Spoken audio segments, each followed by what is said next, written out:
여러분, 지금 이 순간을 기억하실 수 있으신가요?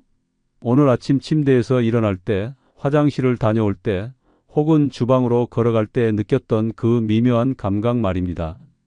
혹시 예전과는 조금 다르다는 느낌을 받으신 적 있으신가요?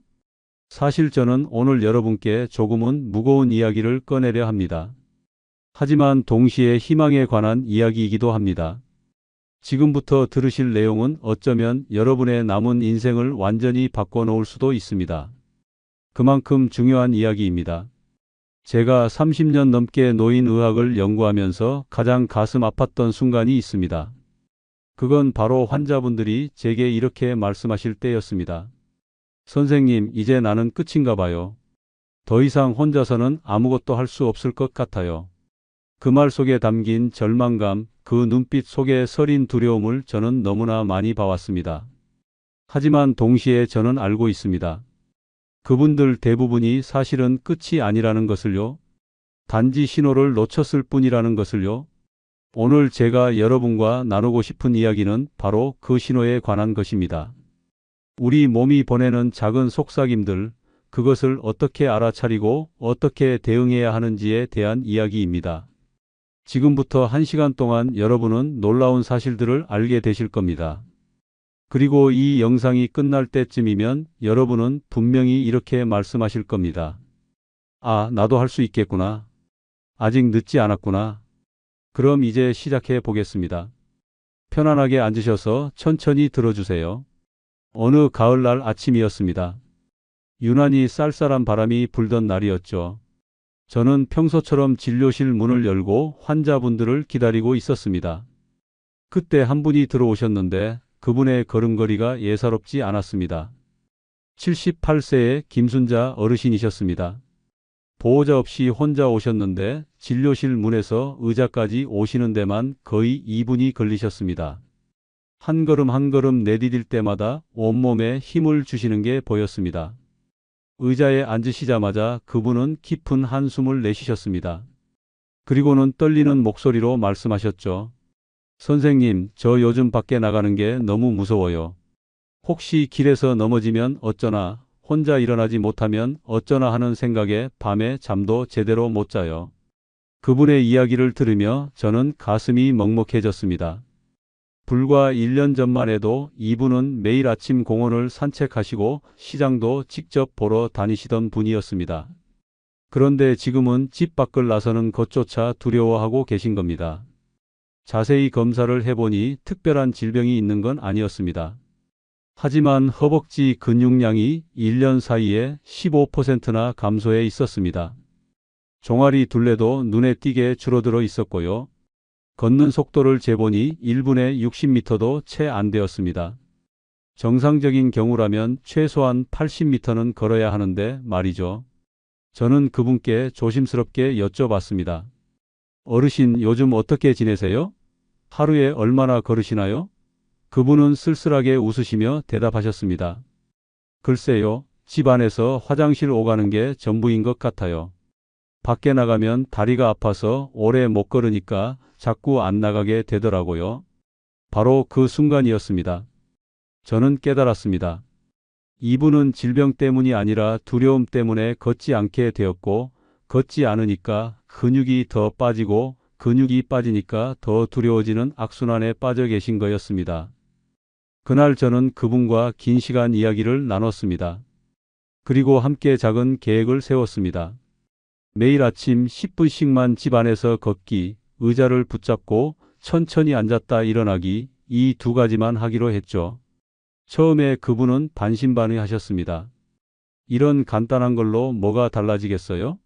하지만 저는 확신을 가지고 말씀드렸습니다. 어르신, 몸은 거짓말을 하지 않습니다. 조금씩이라도 움직이면 반드시 반응합니다. 한 달 후 그분이 다시 병원에 오셨을 때 저는 놀랐습니다. 이번에는 보호자 없이 혼자 버스를 타고 오셨다는 겁니다. 진료실까지 걸어오시는 속도도 눈에 띄게 빨라져 있었습니다. 의자에 앉으시며 그분은 환하게 웃으셨습니다. 선생님, 제가 해냈어요. 매일 아침 10분씩 걸었더니 정말 다리에 힘이 생기는 게 느껴져요. 어제는 아파트 계단도 혼자 올라갔어요. 그 말을 들으며 저는 목이 메었습니다. 이분에게 필요했던 건 특별한 치료가 아니었습니다. 그저 다시 시작할 수 있다는 희망, 그리고 올바른 방법이었던 겁니다. 석 달 후 그분은 다시 공원 산책을 시작하셨습니다. 6개월 후에는 친구분들과 함께 등산까지 다녀오셨다고 합니다. 1년이 지난 지금 그분은 제게 이렇게 말씀하십니다. 선생님 덕분에 제 인생을 되찾았어요. 하지만 저는 압니다. 그건 제 덕분이 아니라 그분 스스로 포기하지 않으셨기 때문이라는 것을요. 이 이야기를 왜 먼저 꺼냈냐고요? 그건 여러분께 꼭 말씀드리고 싶은 게 있기 때문입니다. 지금 이 순간에도 수많은 분들이 김순자 어르신처럼 두려움 속에서 살고 계십니다. 다리에 힘이 빠진다는 것, 혼자 걷기가 힘들다는 것, 이건 단순히 나이 때문이라고 생각하며 체념하고 계십니다. 하지만 저는 단언합니다. 그건 나이 때문이 아닙니다. 준비하지 못했기 때문입니다. 신호를 놓쳤기 때문입니다. 우리 몸은 결코 갑자기 무너지지 않습니다. 항상 미리 신호를 보냅니다. 문제는 우리가 그 신호를 알아채지 못한다는 겁니다. 혹은 알아채고도 대수롭지 않게 여긴다는 거죠. 여러분, 걷는다는 것이 무엇인지 아십니까? 그건 단순히 한 장소에서 다른 장소로 이동하는 것이 아닙니다. 그건 자유입니다. 존엄입니다. 삶 그 자체입니다. 스스로 걷지 못한다는 건 단지 다리의 문제가 아닙니다. 그건 내가 원하는 곳에 갈 수 없다는 뜻이고, 보고 싶은 사람을 만날 수 없다는 뜻이며, 하고 싶은 일을 할 수 없다는 뜻입니다. 제 어머니 이야기를 해드리겠습니다. 몇 해 전 겨울이었습니다. 어머니는 그때 84세셨는데 평생 건강하게 지내셨던 분이었습니다. 그런데 어느 날부터인가 계단 앞에서 자주 멈춰 서시는 겁니다. 처음에는 대수롭지 않게 생각했습니다. 나이가 있으시니 당연히 조심스러운 거겠지 하고요. 하지만 어느 날 어머니의 눈빛을 보고 깨달았습니다. 그건 조심스러움이 아니라 두려움이었습니다. 어머니는 제게 조용히 말씀하셨습니다. 얘야, 요즘 계단이 무섭다. 다리가 덜덜 떨려서 혹시 넘어질까봐 걱정이야. 그 말씀을 듣는 순간 가슴이 철렁했습니다. 저는 의사입니다. 수천 명의 환자를 봐왔습니다. 하지만 가장 소중한 사람의 두려움 앞에서 저는 한없이 작아졌습니다. 그날 밤 저는 잠을 이루지 못했습니다. 계속 생각했습니다. 어머니가 걷지 못하게 되면 어떻게 될까? 혼자서 화장실도 못 가시고 부엌도 못 가시고 밖에도 못 나가시게 되면 어떻게 될까? 상상만으로도 끔찍했습니다. 어머니는 평생 누구에게도 의지하지 않고 당당하게 사셨던 분입니다. 그런 분이 누군가의 도움 없이는 한 발짝도 움직일 수 없게 된다면 그건 단순히 불편함이 아니라 존엄의 상실일 겁니다. 그때부터 저는 결심했습니다. 어머니의 다리를 지키겠다고. 그리고 동시에 수많은 어르신들의 다리도 지키겠다고요. 매일 아침 어머니와 함께 복도를 걸었습니다. 처음에는 겨우 5걸음도 힘들어 하셨습니다. 하지만 포기하지 않고 매일 조금씩 늘려갔습니다. 일주일 후에는 10걸음, 2주일 후에는 20걸음. 한 달이 지나자 복도 끝까지 갈 수 있었습니다. 2달 후에는 현관문을 나서서 마당까지, 3달 후에는 동네 슈퍼까지 함께 걸었습니다. 그 과정에서 저는 많은 것을 배웠습니다. 가장 중요한 깨달음은 이것이었습니다. 몸은 결코 우리를 배신하지 않는다. 우리가 먼저 포기하지만 않는다면 말이다. 6개월 후 어머니는 다시 혼자 시장을 다녀오셨습니다. 돌아오시면서 하신 말씀이 지금도 귓가에 생생합니다. 얘야, 내가 내 발로 다시 걷는다는 게 이렇게 기쁜 일인 줄 몰랐어. 그날 저는 울었습니다. 의사로서가 아니라 아들로서, 한 인간으로서 깨달았습니다. 걷는다는 것은 단순한 신체 활동이 아니라 삶의 의지이자 인간으로서의 존엄이라는 것을요. 여러분, 지금 혹시 이런 생각을 하고 계신가요? 나는 이미 늙었어. 이제 와서 뭘 해봤자 소용없어. 다리에 힘이 없는 건 어쩔 수 없는 거야. 만약 그렇게 생각하고 계시다면 제 말을 믿어주세요. 그건 사실이 아닙니다.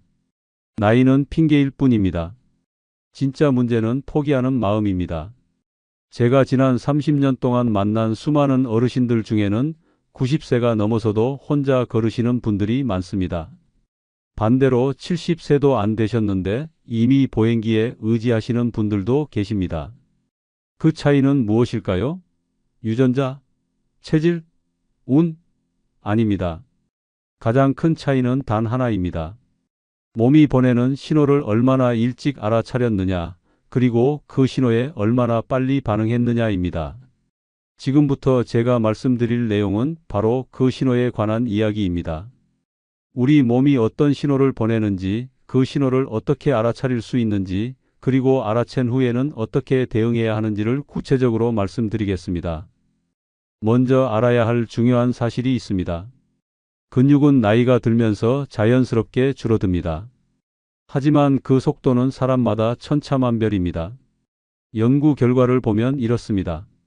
36살 무렵부터 근육량은 조금씩 감소하기 시작합니다. 46살쯤 되면 그 속도가 조금 더 빨라집니다. 그리고 66세 이후부터는 급격하게 빨라지죠. 구체적인 숫자로 말씀드리면 이렇습니다. 36살부터 45살까지는 1년에 약 0.5%씩 근육이 줄어듭니다. 46살부터 65세까지는 1년에 약 0.7%씩 줄어들고요. 66세부터 82세까지는 1년에 약 1.3%씩 줄어듭니다. 그런데 가장 무서운 건 83세 이후입니다. 이때부터는 근육 감소 속도가 3배로 빨라집니다. 1년에 거의 4% 가까이 줄어드는 겁니다. 이게 무슨 뜻인지 아십니까? 83세의 근육량이 20kg이었다면 1년 후에는 19kg 정도밖에 남지 않는다는 겁니다. 5년이 지나면 절반 가까이 사라지는 거죠. 하지만 여기서 중요한 포인트가 있습니다. 이건 아무것도 하지 않았을 때의 이야기입니다. 만약 올바른 방법으로 관리한다면 이 속도를 크게 늦출 수 있습니다. 실제로 연구 결과를 보면 주 3회, 해당 30분 정도의 적절한 운동만 해도 근육 손실 속도를 58%나 늦출 수 있다고 합니다. 거의 절반 이상을 막을 수 있다는 거죠. 그런데 문제는 대부분의 사람들이 이 사실을 모른다는 겁니다. 아니, 알고 있어도 실천하지 않습니다. 왜일까요? 가장 큰 이유는 변화가 천천히 오기 때문입니다. 어느 날 갑자기 다리에 힘이 쭉 빠지는 게 아니라 매일 조금씩 눈에 띄지 않게 줄어드는 겁니다. 오늘 계단을 오를 때 어제보다 조금 더 힘들다고 해도 그냥 피곤해서 그런가 보다 하고 넘어갑니다. 장을 보고 돌아올 때 예전보다 다리가 무겁다고 해도 오늘 짐이 좀 무거워서 그런가 보다 하고 넘어가죠. 이렇게 작은 신호들을 하나씩 놓치다 보면 어느 날 문득 깨닫게 됩니다. 아, 이제 정말 예전 같지 않구나. 하지만 그때는 이미 많이 늦은 상태입니다. 제가 만난 한 할아버지 이야기를 해드리겠습니다. 박영수 할아버지, 그때 79세셨습니다. 평생 건강하게 사셨던 분이었는데 어느 날 갑자기 병원에 오셨습니다. 무슨 일이냐고 여쭤보니 이렇게 말씀하시더군요. 어제 화장실 가려고 일어났는데 다리에 힘이 하나도 안 들어가서 그만 주저앉고 말았어요. 깜짝 놀라서 병원에 왔습니다. 자세히 이야기를 들어보니 사실 몇 년 전부터 신호는 있었습니다. 2년 전부터 계단 오르기가 조금씩 힘들어졌고 1년 전부터는 산책할 때 중간중간 쉬어가야 했으며 6개월 전부터는 의자에서 일어날 때 으악하는 소리가 저절로 나왔다고 합니다. 하지만 그분은 그냥 나이 들어서 그런가 보다 하고 대수롭지 않게 여겼던 겁니다. 그러다가 결국 주저앉는 일이 생긴 거죠. 검사 결과 허벅지 근육량이 정상의 60%밖에 남지 않았습니다. 40%가 사라진 상태였던 거죠. 그 정도면 일상생활이 힘들 수밖에 없습니다. 하지만 다행히 그분은 포기하지 않으셨습니다. 제가 드린 운동 계획을 성실하게 따라 하셨고 식사도 바꾸셨습니다. 그 결과 6개월 만에 근육량이 15% 증가했고 1년 후에는 다시 혼자 산책을 다니실 수 있게 되었습니다.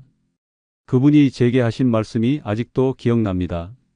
선생님, 진작 좀 알았더라면 이렇게까지 되지는 않았을 텐데. 몸이 보내는 신호를 너무 오래 무시했어요. 바로 그겁니다. 여러분, 몸은 거짓말을 하지 않습니다. 항상 미리 신호를 보냅니다. 문제는 우리가 그 신호를 듣지 않거나 무시한다는 겁니다. 그렇다면 몸은 어떤 신호를 보낼까요? 지금부터 구체적으로 말씀드리겠습니다. 첫 번째 신호는 근육의 침묵입니다. 이게 무슨 뜻이냐면요. 근육이 줄어들 때는 아프지 않습니다. 조용히 소리 없이 사라집니다. 허벅지 앞쪽 근육을 만져보세요. 예전에 비해 탄력이 있나요? 아니면 물렁물렁한가요?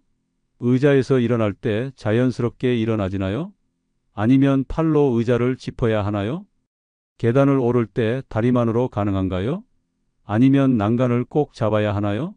이런 작은 변화들이 바로 근육이 줄어들고 있다는 신호입니다. 두 번째 신호는 혈액의 정체입니다. 조금만 걸어도 종아리가 땡땡해지고 뻐근한가요?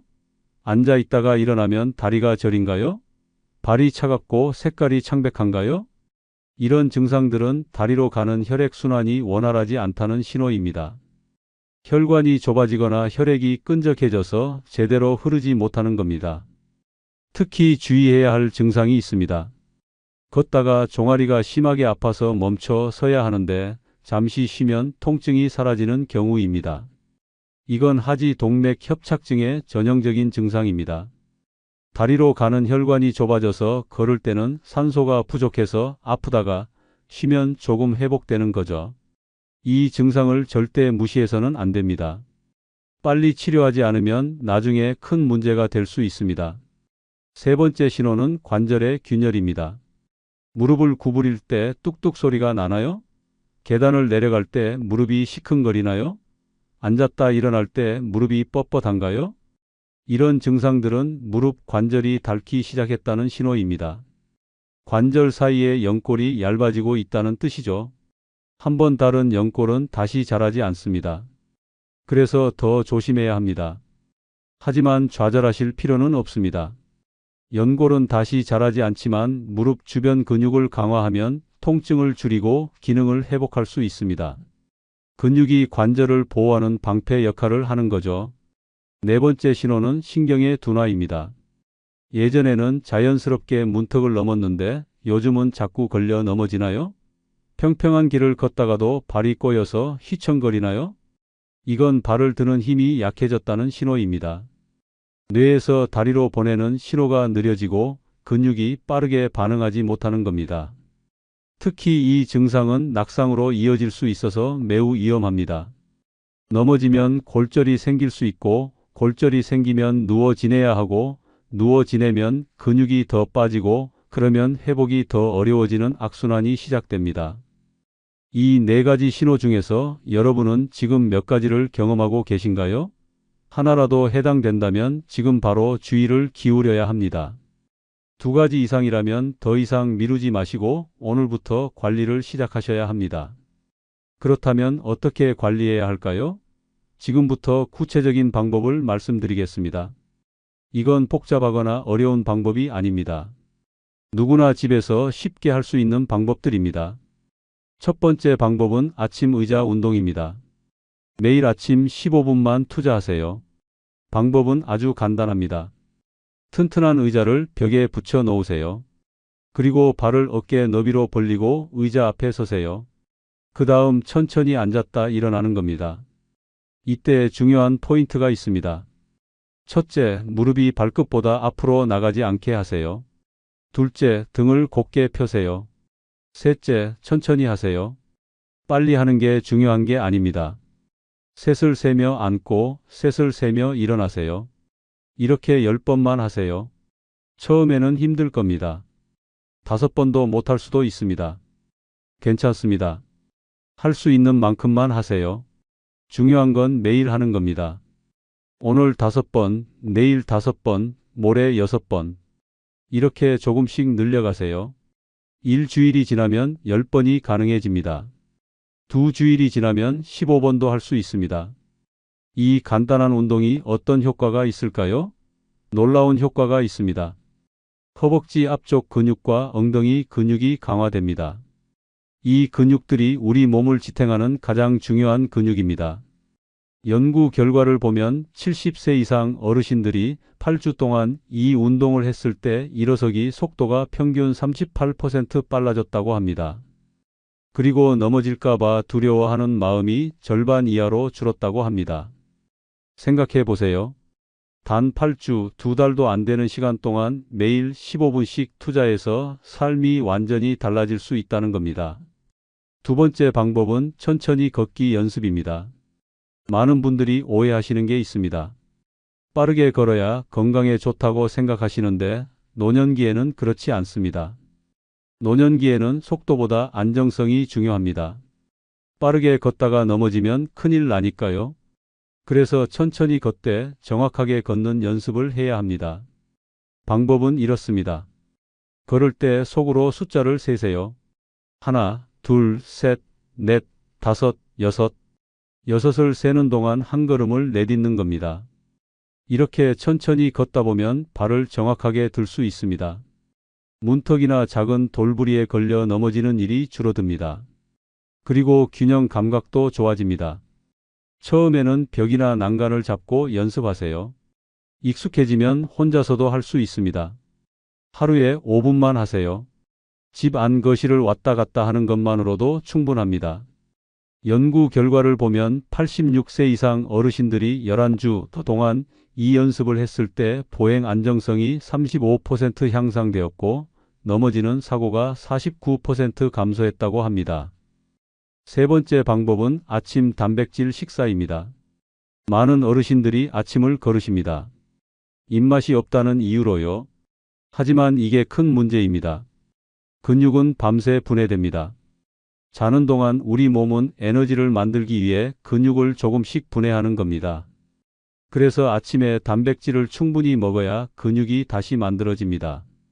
아침에 단백질을 안 먹으면 어떻게 될까요? 근육이 계속 분해되기만 하고 합성되지 않습니다.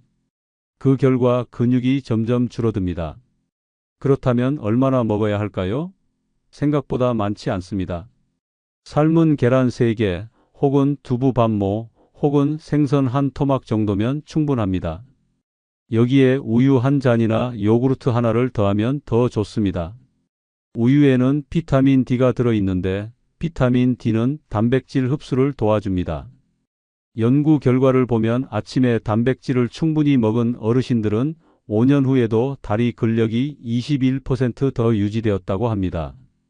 반대로 단백질을 적게 먹은 분들은 근력 손실이 2배 빨랐고요. 특히 65세 이상에서는 몸무게 1kg당 1.2g의 단백질이 필요합니다. 예를 들어 60kg이라면 하루에 72g 정도가 필요한 거죠. 이 중에서 최소한 30%는 아침에 먹어야 합니다.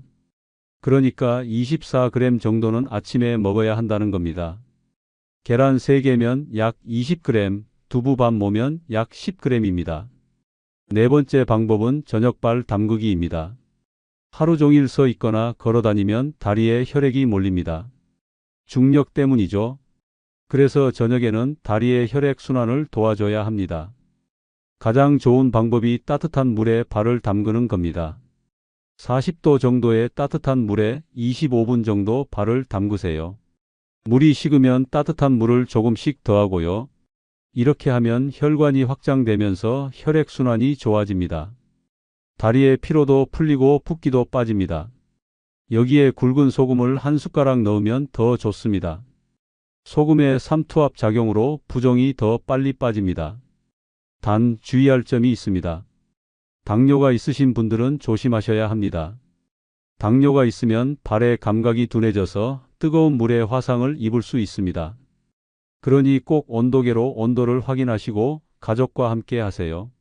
다섯 번째 방법은 물 자주 마시기입니다. 화장실 가기 귀찮다고 물을 안 마시는 분들이 많습니다. 하지만 이게 정말 큰 문제입니다. 물을 충분히 마시지 않으면 혈액이 끈적해집니다. 혈액이 끈적해지면 혈관을 통과하기 어려워지고 그러면 다리로 가는 혈액순환이 나빠집니다. 하루에 최소 1.5리터는 마셔야 합니다. 한 번에 많이 마시는 것보다 1시간마다 조금씩 자주 마시는 게 좋습니다. 특히 아침에 일어나자마자 미지근한 물 한 잔을 마시세요. 밤새 정체되어 있던 혈액이 다시 순환하기 시작합니다. 주의할 점은 커피나 녹차는 수분으로 계산하면 안 된다는 겁니다. 카페인이 들어있어서 오히려 수분을 배출시킵니다. 물, 보리차, 옥수수차 같은 것이 좋습니다. 이상 5가지 방법을 말씀드렸습니다. 아침 의자 운동, 천천히 걷기, 단백질 식사, 발 담그기, 물 마시기. 이 5가지만 지켜도 여러분의 다리는 달라집니다. 실제로 연구 결과를 보면 이 5가지를 실천한 어르신들은 83세 이후 낙상 위험이 62% 감소했고 근력 저하가 40% 늦춰졌다고 합니다. 지금 여러분은 이 5가지 중 몇 가지를 실천하고 계신가요? 한 가지도 안 하고 계신다면 오늘부터 한 가지만이라도 시작하세요. 한 가지를 일주일 동안 하고 익숙해지면 2번째를 추가하세요. 중요한 건 완벽하게 하는 게 아니라 꾸준히 하는 겁니다. 하루 이틀 빼먹어도 괜찮습니다. 다시 시작하면 됩니다. 포기하지만 않으면 됩니다. 여러분, 마지막으로 한 가지만 더 말씀드리겠습니다. 걷는다는 것은 단순히 다리를 움직이는 게 아닙니다. 그건 자유입니다. 내가 원하는 곳에 내 발로 갈 수 있다는 것, 보고 싶은 사람을 만나러 갈 수 있다는 것, 하고 싶은 일을 할 수 있다는 것. 스웨덴의 한 연구를 보면 83세 이상 어르신 중에서 혼자 걸을 수 있는 분들은 그렇지 못한 분들보다 평균 9년을 더 살았다고 합니다. 하지만 더 중요한 건 수명이 아니라 삶의 질이었습니다. 혼자 걸을 수 있는 분들은 우울증이 70% 적었고 기억력도 2배 잘 유지되었으며 삶의 만족도가 훨씬 높았습니다. 왜 그럴까요? 간단합니다. 걸을 수 있으면 세상이 넓어지니까요. 집에만 있는 게 아니라 밖에 나가서 사람들을 만나고 햇빛을 쬐고 새로운 것을 보고 경험할 수 있으니까요. 반대로 걷지 못하면 세상이 좁아집니다. 집이 전부가 되고 침대가 세상의 전부가 됩니다. 그러면 마음도 작아지고 우울해지고 삶의 의욕도 잃게 됩니다. 저는 이런 분들을 너무 많이 봤습니다. 걷지 못해서 집에만 계시다가 점점 말도 줄고 웃음도 줄고 결국 삶의 의지까지 잃어버리는 분들을요. 그래서 제가 여러분께 간곡히 부탁드립니다. 지금 당장 시작하세요. 오늘이 가장 젊은 날입니다. 내일은 오늘보다 하루 더 늙습니다. 그러니 오늘 시작하는 게 가장 빠른 겁니다. 의자 운동 15분, 천천히 걷기 5분, 단백질 아침 한 끼, 발 담그기 25분, 물 1시간마다 한 잔. 이것만 하세요. 이것만으로도 여러분의 인생은 달라집니다. 석 달 후에 여러분은 느끼실 겁니다. 아, 내 다리가 달라졌구나. 6개월 후에는 주변 사람들이 말할 겁니다. 요즘 걸음걸이가 달라 보이네요. 1년 후에는 여러분 스스로 놀라실 겁니다. 내가 이렇게 달라질 수 있구나. 그리고 그때 여러분은 깨달으실 겁니다. 나이는 핑계였구나. 진짜 문제는 포기하는 마음이었구나. 여러분, 아직 늦지 않았습니다. 여러분의 다리는 여전히 여러분을 기다리고 있습니다. 다시 움직여 달라고, 다시 써달라고 조용히 말하고 있습니다. 그 목소리를 들으세요. 그리고 오늘부터 응답하세요. 여러분의 다리가, 여러분의 삶이 다시 살아날 겁니다. 저는 여러분을 응원합니다. 그리고 믿습니다. 여러분은 할 수 있습니다. 반드시 할 수 있습니다. 다음 영상에서는 무릎 통증을 줄이는 구체적인 방법과 관절을 보호하는 운동법을 자세히 알려드리겠습니다. 특히 계단 오르내리기가 힘드신 분들을 위한 실용적인 팁들을 준비했습니다. 오늘 끝까지 함께해 주셔서 진심으로 감사드립니다. 이 영상이 여러분께 작은 희망이 되었다면 주변의 소중한 분들과 함께 나눠주세요. 여러분의 오늘이 그리고 내일이 건강하고 행복하기를 진심으로 기원합니다. 감사합니다.